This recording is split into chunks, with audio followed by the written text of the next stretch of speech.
Hello guys, কেমন আছেন সবাই? আশা করি সকলে খুব ভালো আছেন। আজ নিয়ে চলে এসেছে একটা নতুন রেসিপি, উড়িদ ডালের পাঁপড়।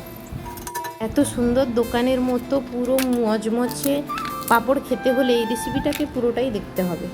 দোকানের মতো সুন্দর মুচমুচে পাঁপড় বানানোর জন্য আমি নিয়ে চলে এসেছি বিউলির ডাল 2 কিলো। ওইগুলোকে দেখুন ভেজা কাপড়ে এইভাবে মুছে নিচ্ছি। আপনারা চাইলে ধুয়েও ভালো করে রোদে দিয়ে শুকাতে পারেন। আমি ভেজা কাপড় দিয়ে এইভাবে মুছে নিচ্ছি। আমি এগুলো শিখেছি মহারাষ্ট্রতে এসেই। যার ঘরেই থাকতাম ওনারাই বানাই দেখে আমি ওদের দেখে ইন্সপায়ার হয়ে আমিও বানাচ্ছি। আমরা একে বলি বিউলির ডাল, আর মহারাষ্ট্রে এনারা বলে একে উড়িদ ডাল। যাই হোক, ওগুলো রোদে দিয়ে আমি পাউডার বানিয়ে নিয়ে এসেছিলাম চাকি থেকে। তারপর কি করছি প্রসেসটা আপনাদেরকে বলি। সকালবেলা আমি গরম জল করে রেখেছিলাম, রাত্রে এখন খাওয়ার পরে আমি এগুলোকে মাখিয়ে রাখছি। গরম জলটা ঠান্ডা করতেই হবে পুরো। এবার আমি ওই যে পাউডার বানিয়ে নিয়ে এসেছি বিউলির ডালটাকে, সেইটার মধ্যে দিয়েছি রামবন্ধু পাঁপড় মশলা। 1 কিলোতে একটা পকেটই লাগে, তো আমি 2টা পকেট নিয়ে এসেছিলাম। 2 কিলোর সঙ্গে মিশিয়ে তারপর ওই যে ঠান্ডা করে রেখেছিলাম জলটা, ওইটা দিয়েই মাখাতে হচ্ছে। দেখুন এইভাবে গোল গোল গোলা বানিয়ে রেখেছি, আপনারা নিশ্চয়ই দেখতে পাচ্ছেন। হাতে একবার মাঝখানে মাঝখানে তেলও নিতে হবে। ব্যাস এভাবেই বানাতে হবে। এটা হচ্ছে তার পরের দিনের ভিডিও। সকালবেলা ঘুম থেকে উঠে স্নান টান করে বসে পড়েছি পাঁপড় বানাতে। রাত্রে যে গোলা বানিয়ে রেখে দিয়েছিলাম পেপারের মধ্যে, ওইগুলো একটা গোলা বের করেছি। দেখতেই পাচ্ছেন শিলনোড়াকে ভালো করে ধুয়ে তেল মাখিয়ে ওই যে শিলনোড়াটার যে পাথরটা দিয়ে এইভাবেই তাকে পেটাতে হবে। এইভাবে ভালোভাবে পেটানোর পরে কি করছি আপনারা দেখুন। অনেকক্ষণ পেটাতে হবে শক্ত থাকলে, কিন্তু শক্ত থাকলেও ভালো। এখানে এসেই মহারাষ্ট্রতে আমি দেখেছি মারাঠির লোকেরা অনেক কিছুই বানায়, শুধু পাঁপড় নয়, অনেক কিছু চাকলি টাকলি কত কিনা বানায় এনারা। তারপর পেটানোর পরে দেখুন এইভাবে হাতে করে টানতে হবে। হাতে একবার তেল নিতে হবে, না হলে হাতটা কেমন চিটচিটেও হয়ে যাবে। তেলের ভাব তো রাখতেই হবে হাতে। তেল ভালো করে লাগানোর পরে এইভাবে করলে হাতে আর জড়াবে না। ভালো করে এইভাবে অনেকক্ষণ টানবো, যতক্ষণ দেখবো যে সুতোর মতো টেনে যাচ্ছে, তার মানে হয়েই গেছে। যার বাড়িতেই ভাড়াতে থাকি, ওর ঘরে মামি আমাদেরকে এগুলোই শেখাচ্ছিলেন, তো উনি বলে বলে দিচ্ছিলেন, ওইভাবেই করছিলাম। যাই হোক, মামি তো কাজ করছিল, তারপরে মামি চলে এসছে আমাকে একটু হেল্প করার জন্য। ওনারা তো এইসব বানান, ওনারা এইসবে পারদর্শী খুবই, আমরা তো শিখছি। যাই হোক, শিখেও গেছি খুব সুন্দরভাবে।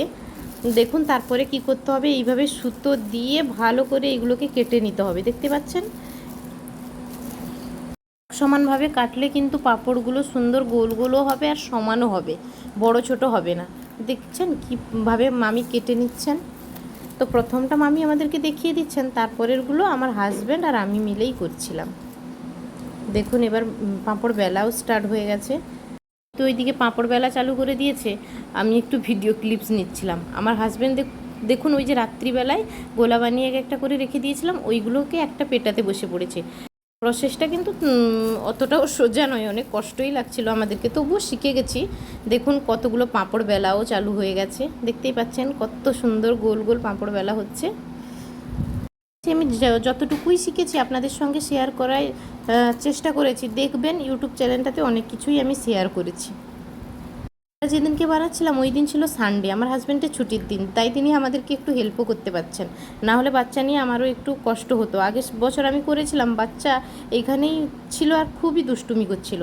দেখুন আজকে ওর বাবা আমাদেরকে অনেক হেল্প করছে। এই যে আমি পাঁপড় বেলে নিচ্ছি, দেখতেই পাচ্ছেন মামি একবার উঠে যাচ্ছে তার ঘরেরও। এগুলো বানানোর জন্য ঘরোয়া মশলাতেও আপনারা করতে পারেন। ঘরোয়া মশলাতে যেমন হিং, পাঁপড় খার, তারপর গোলমরিচ, জিরা, লবণ, এইগুলোই একটু লাগে, বেশি কিছু নয়। ওই দিয়েও বানানো যায়, কিন্তু আমরা রেডিমেড পেয়েছি রামবন্ধু পাঁপড় মশলা, ওই দিয়েই বানাচ্ছি। রাত্রিবেলা যে গোলগুলো করে রেখেছিলাম পেপারের মধ্যে আপনাদেরকে দেখালাম, দেখেছেন? আরও 3টা আছে বানানো তো চলছে।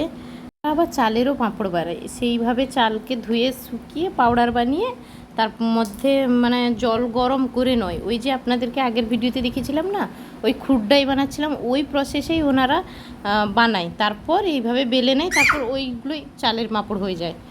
যাই হোক, আমরা তো এই পাঁপড় বানানোর প্রসেস হয়ে গেল। এগুলোকে 2 দিন মতো আমি শুকিয়েছিলাম, বেশি শুকালে এগুলো ভেঙে যাবে, গুঁড়ো হয়ে যাবে। দেখুন কত সুন্দর হয়ে গেছে দোকানের মতো, তেল গরম হয়ে গেছে। এবার একটা ফ্রাই করে দেখাচ্ছি, দেখুন কি সুন্দর হচ্ছে না মশলা পাঁপড়। আপনারাও চাইলে এইভাবে বানাতে পারেন। ভিডিওটা তাহলে এখানেই শেষ করলাম। সবাই ভালো থাকবেন, সুস্থ থাকবেন, দেখা হবে পরে একটু ব্লগে।